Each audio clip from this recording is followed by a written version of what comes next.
Halo Sobat Dekat, selamat datang di Dialog Interaktif Transportasi Darat. Nah, di ruang dekat ini kita akan berbincang dengan banyak narasumber untuk mengupas informasi yang tentunya menarik dan inspiratif. Bersama saya, Josephine Tiara, akan menemani di episode pertama ini. Nah, narasumber yang akan kita ajak ngobrol selama beberapa menit atau sejam ke depan adalah Wakil Komandan Resimen Pertama di Politeknik Transportasi Darat Indonesia STTD. Nah, langsung aja kita sapa nih, Aulia Farhan. Halo Jo, halo Sobat Dekat. Nah, Aul kayaknya mukanya berseri banget nih. Apa kabar? Baik atau gimana? Alhamdulillah baik. Kalau Jo sendiri gimana nih kabar? Ya, puji Tuhan baik. Nah, Aul kan pasti bertanya-tanya nih mereka nih, Sobat Dekat. Kok dipanggilnya Aul? Terus Wakil Komandan Resimen Pertama ini siapa? Mungkin Aul bisa perkenalan diri dulu. Ya. Mohon izin memperkenalkan diri. Nama Taruna Nindya Aulia Farhan, selaku Wakil Komandan Resimen Politeknik Transportasi Darat Indonesia STTD. Tadi kan Jo nanya ini, Ya. kenapa dipanggil Aul? Ini panggil sempat Aul? 3 kali berubah sih. Dari kecil itu sempat dipanggil Aan waktu masih kecil. Terus di sekolah dasar sampai SMA dipanggil Farhan. Nah, semenjak masuk STTD itu ada satu orang yang awalnya manggil Aul dan sekarang malah keterusan dan identik ke diri saya jadi dipanggil Aul gitu. Oh, kayaknya yang manggil Aul nih spesial ya, makanya akhirnya sampai sekarang dipanggilnya Aul. Mungkin sih, nggak tahu Oh, juga. mungkin. Oke, kan tadi seperti yang aku bilang ya, Aul ini merupakan Wakil Komandan Resimen yang pertama.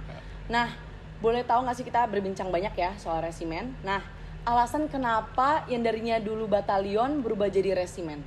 Alasan kenapa berubah jadi resimen itu sendiri melihat dari jumlah taruna kita sendiri. Semenjak dimulainya program pola pembibitan di PTD STTD, itu jumlah taruna kita termasuk yang terbanyak saat ini dan pendaftaran pun termasuk yang terbanyak. Sekarang taruna di PTD STTD itu berjumlah lebih dari 1.000 taruna yang terbagi menjadi 3 kampus, Bekasi, Menpawah, dan Bali. Untuk itu diperlukan sistem dan struktur yang lebih kompleks dari batalion yang sebelumnya hanya membawahi beberapa kompi dan sekarang berubah menjadi resimen yang terdiri dari 3 unsur besar, ada staf resimen, komando resimen, dan demustar sebagai aspirasi dari seluruh taruna. Banyak juga ya berarti. Jadi perubahan yang nampak nih cuman jumlah aja atau ada lagi perubahan yang lain? Untuk saat ini lebih ke jumlah dan struktur dan sistem yang akan dijalankan ke depannya. Berarti struktur yang tadi seperti yang Aul bilang ya, Yeah. strukturnya lebih kompleks. Yeah. Nah, jadi gimana sih rasanya sebagai yang memegang jabatan tertinggi?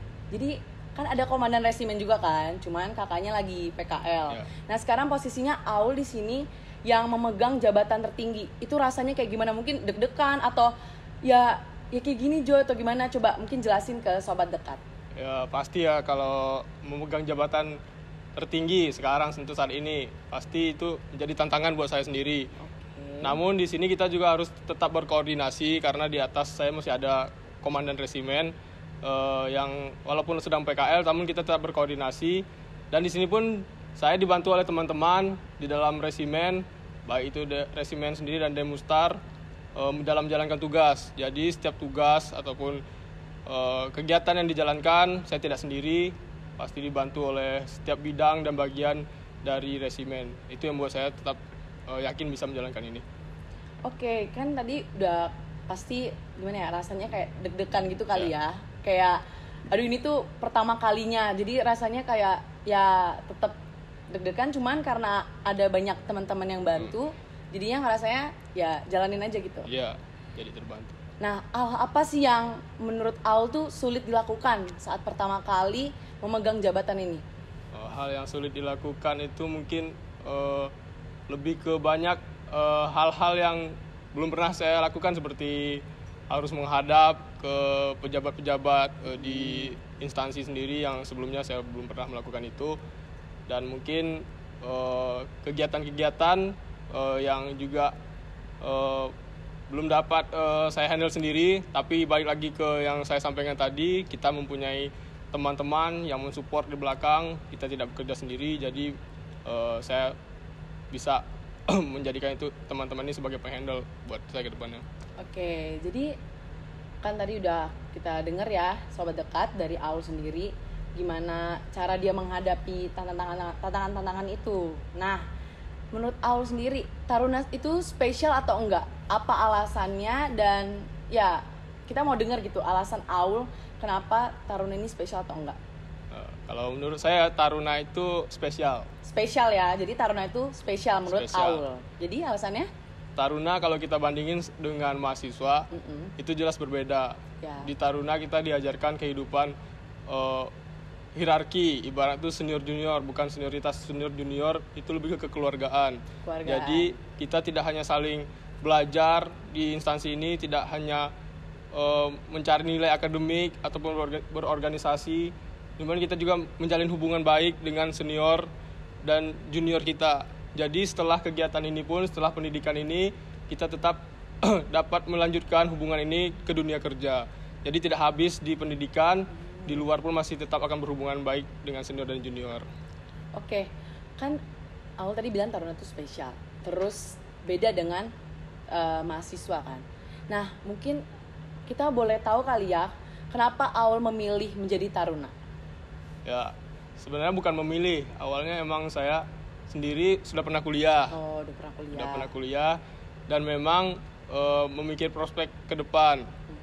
Kan kita semuanya pasti habis ini mencari kerja kan? ya kerja. Nah, emang waktu kuliah saya memang meniatkan ingin mencoba masuk ke sekolah kedinasan. Nah, saat itu coba-coba, tahu-tahu lulus. Wih, tahu-tahu lulus nih, tahu-tahu lulus. Oke. Terimalah di PTD STTD dan sekarang sudah masuk ya dijalanin dengan tanggung jawab dan support dari keluarga juga. Oke, berarti udah awalnya tuh kuliah biasa jadi mahasiswa, tapi karena nyoba-nyoba dan kepengen juga akhirnya masuk ke PTDI STTD. Tapi emang benar-benar pengen ke PTDI STTD kan? Awalnya atau mungkin nyoba kedinasan lain? Awalnya kan saya nggak tahu nih PTD STTD, yang dulu kan namanya STTD. Dulu namanya STTD. Awalnya tuh saya ngincarnya STAN. Yang kita tahu kan cuma STAN kayak IPDN. Iya, okay. Tahu-tahu ada satu teman yang nyaranin masuk ini nih STTD. Apa tuh STTD?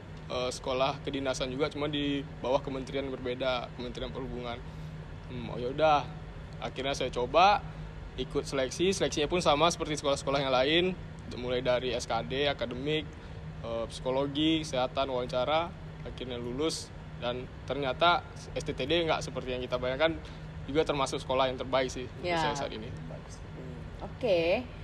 Dari karena menurut Aul tuh kan kayak STTD kan terbaik kan. Nah, dari Aul sendiri kan kita udah lihat nih Aul tuh merupakan wakil komandan resimen. Jadi kita mau kasih pilihan, lebih pilih organisasi atau akademik? Organisasi atau akademik? Menurut saya kedua-duanya itu penting. Akademik memang kita butuhkan buat mencapai tujuan kita di suatu pendidikan, menyelesaikan pendidikan. Namun organisasi itu ada satu nilai yang nggak bisa kita dapatin di akademik. Itu juga penting. Dan sekarang saya lebih memberatkan ke organisasi. Organisasi karena ada nilai-nilai seperti soft skill, tanggung jawab, rasa menghargai yang nggak bisa kita dapatkan di akademik. Gitu.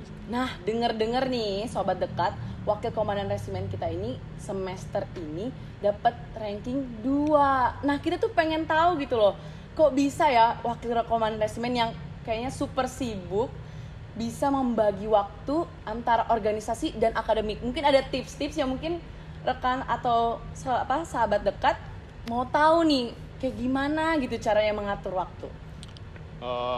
Sebelum terima kasih atas yang disampaikan. Sama. Mungkin itu balik lagi ke diri kita sendiri aja ya. Itu balik ke kemauan, ada kemauan atau enggak. Jadi ke self control lah, bisa bagi waktu. Kalau emang lagi di akademik, fokus di akademik. Kalau lagi berorganisasi, fokus di organisasi. Jadi pikiran tuh jangan bercabang-cabang. Kalau emang lagi belajar, tanamkan di dalam diri kita punya tanggung jawab buat belajar. Dan saat di organisasi, tanamkan juga di dalam diri bahwa kita harus menjalankan suatu kepercayaan yang sudah diberikan kepada kita di organisasi tersebut. Jadi dimanapun saat ya kalau emang akademik, ya akademik dilakukan dengan baik. Kalau organisasi, berarti kita lakukan organisasi dengan baik. Nah, semisalnya akademik sama organisasi secara bersamaan, gimana tuh? kamu harus memprioritaskan yang mana, Ul? Kalau secara bersamaan, Gimana? Pokoknya harus dijawab nih. Pasti sahabat dekat tuh pengen tahu Aul nih lebih pilih mana di saat bersamaan. tergantung konteks. Contohnya mungkin ada contoh gitu, pernah ngalamin. Kalau di akademik kita lagi ujian misalnya, Ya, harus jalan di akademik dulu. oke. Tapi kalau misalnya di akademik kayak kita pendidikan pembelajaran biasa, terus di organisasi juga kita lagi dibutuhkan buat tampil atau kunjungan ke suatu tempat instansi untuk memperkenalkan instansi kita sendiri, mungkin di akademik bisa dihandle dan kita bisa mengedepankan organisasi gitu juga. Berarti tergantung konteks Konteks. ya, konteks waktu dan situasi.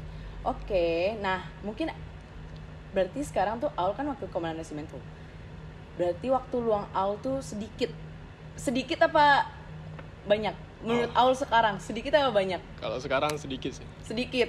Nah mungkin Aul bisa cerita gitu, mungkin memiliki waktu luang dengan key time, dengan semacam key time gitu ke rekan-rekan atau seseorang spesial, mungkin ada waktu luangnya. Kalau buat waktu luang itu pasti diusahakan, disempatkan. Misalkan. Ya.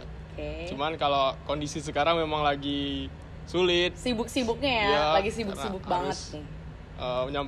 menyampaikan ini, tugas-tugas yang dari teman-teman juga aspirasi disampaikan. Cuman kalau memang untuk waktu luang, waktu key time tadi tetap diprioritaskan kalau memangnya lagi dari teman-teman butuh, pasti diusahakan. Teman-teman aja nih, nggak ada orang spesial. Ada nggak orang spesial kan pasti, siapa sih orang spesialnya wakil komandan resimen? Ada nggak? Orang spesial itu kayaknya sekarang lebih ke orang tua. Oh, orang tua. Oke. Terus kalau misalnya orang tua, berarti kan sekarang kan di PTD ini kan di kampus biru udah ada kebijakan memegang HP kan? Ya. Nah, itu berarti walaupun dalam sibuk gini masih telepon orang tua kan? Pasti dah. Bener nih. Bener. Nggak ada someone spesial yang lain gitu selain orang tua? Ya kalau buat support system yang lain mungkin dulu ada. Mungkin dulu ada, berarti sekarang udah nggak ada nih. Ada Sekarang udah nggak tetap. ada. Ada tetap, tapi gimana? Malu-malu Aul. Jadi Ya. mau diungkap di sini atau nggak usah? Di keep aja dah. Oh, di keep aja. Mungkin di keep di episode berikutnya kita bisa membahas siapa sih someone spesial dari wakil komandan resimen. Ya. Nah, kayaknya ini pertanyaan terakhir nih. Tapi aku mau nanya juga. Menurut Aul sendiri, di resimen ini kan masih berumur istilahnya baru lah ya, sebulan tuh. Ada pesan-pesan nggak untuk rekan-rekan resimennya? Ya buat rekan-rekan resimen. Buat rekan-rekan resimen ya, belum untuk sobat dekat Ya. nih, masih rekan resimen. Buat rekan-rekan resimen, karena kita tahu ini resimen pertama kita, jadi di sini yang paling saya tekankan itu kerjasama, koordinasi. Untuk apapun kegiatan, program, proker yang kita jalankan itu koordinasi. Jadi nggak ada lagi miskomunikasi, konflik satu sama lain yang saling menjatuhkan, udah dihilangkan. Kita satu tujuan, satu program ke depannya buat resimen pertama kita nih yang lebih baik, dan buat ke depan juga adik-adik kita bisa mencontoh kita nantinya. Untuk itu saya harapkan teman-teman bisa mengubah mindset, mengubah pola pikir. Kita di sini satu tujuan, nggak ada lagi kayak satu organisasi lainnya saling menjatuhkan. Jangan lagi berpikiran seperti itu. Satukan pikiran, satukan mindset. Saya mau analogikannya seperti kepompong gitu, Jo. Kepompong. Oke. Kepompong itu dia merasakan sakit yang teramat sakit sebelum dia bisa berubah menjadi kupu-kupu yang begitu indah. Ibaratnya ya kita harus berusaha dulu. Apapun masalah, tantangan yang kita hadapi, usaha dulu, dijalanin. Hasilnya pun pasti tidak akan mengkhianati dari hasil usaha kita tersebut. Akan mengecewakan kan ya. dari Apalagi usaha kalau kita bekerja bersama-sama, bareng-bareng, pasti akan berjalan dengan baik semuanya. Nah, jadi sekarang ini adalah pertanyaan terakhir nih, Udah lega kan? Dari tadi kita udah nanya banyak, Ya. Sekarang ini pertanyaan terakhir. Motivasi apa sih saat Aul sudah mulai jenuh dengan keadaan? Saat mulai jenuh dengan keadaan, itu mungkin saya lebih ke keluarga lagi. Mengingat Lagi keluarga ya. dan orang-orang terdekat sih, orang-orang terkasih gitu. Terkasih, Ya. oke. Jadi kalau emang lagi jenuh, cobalah hubungin, berbagi cerita lagi ke keluarga, ke orang tua, dan orang-orang terdekat kita, dibagi masalahnya. Pasti ada solusi yang diberikan. Jangan dipendam sendiri, nanti malah stres sendiri. Nah, dan juga di sini saya ada 2 prinsip sih, motivasi dan prinsip. Motivasi dan prinsip. hidup. Oke, langsung aja. Satu ini disampaikan dari seseorang juga, tapi sudah saya jadikan prinsip di hidup saya, di motivasi di hidup saya. Seseorang lagi mancing-mancing Aul nih, selalu Ya. dibahas seseorang. Ya kan emang dari seseorang gitu Katanya kan. dikip, tapi selalu mancing-mancing ke arah sana Nah, gitu. jadi gini,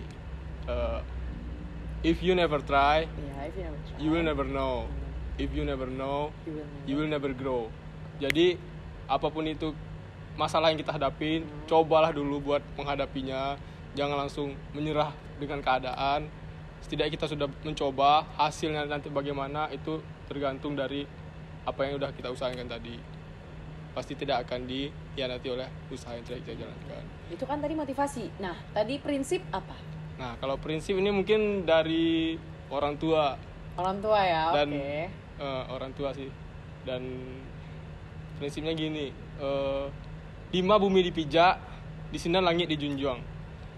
Ini dari daerah saya juga sih, Jo. Ya, oke. Udah bisa tebak ya, sobat dekat, apa nih daerah asal Aul, Ya. oke. Jadi dimanapun kita berada, kita harus bisa menyesuaikan diri kita dengan daerah tersebut, keadaan tersebut, kondisi di daerah tersebut. Oke. Jadi harus bisa menempatkan diri lah ibaratnya. Oke, Aul, mungkin itu aja pertanyaan yang dari awal nih. Kan kita udah banyak banget lah istilahnya ya, tahu informasi dari Aul yang tentunya pasti sangat menginspirasi untuk sobat dekat. Nah, terima kasih Aul untuk waktunya. Sama-sama, Terima Jo. kasih udah menjawab ocehan-ocehan dan pertanyaan-pertanyaan yang sangat menarik ya untuk kita semua. Dan saya mau ngerangkum nih apa yang tadi udah Aul sampaikan dari awal hingga akhir acara kita ini. Nah, kalau dari saya yang nangkep ya, kalau dari rangkuman yang Aul tadi sampaikan itu, kita tuh harus hidup seperti bunglon. Dimanapun kita berada, kita harus menyesuaikan dengan keadaan. Dan saat kita sudah menyesuaikan keadaan itu, kita harus melakukan segala sesuatunya dengan baik. Kayak misalnya akademik. Ya kalau memang kita menjadi di akademik, berarti kita harus melakukan dengan baik. Kalau di Fokus di organisasi, kita juga harus melaksanakan dengan baik. Dan ada satu kutipan dari internet ya, dan juga dari apa yang tadi saya udah tangkap. Muda cuman sekali, jangan mati tanpa menginspirasi. Jadi ikan paus makan pepaya. Sampai jumpa di episode selanjutnya. Dadah.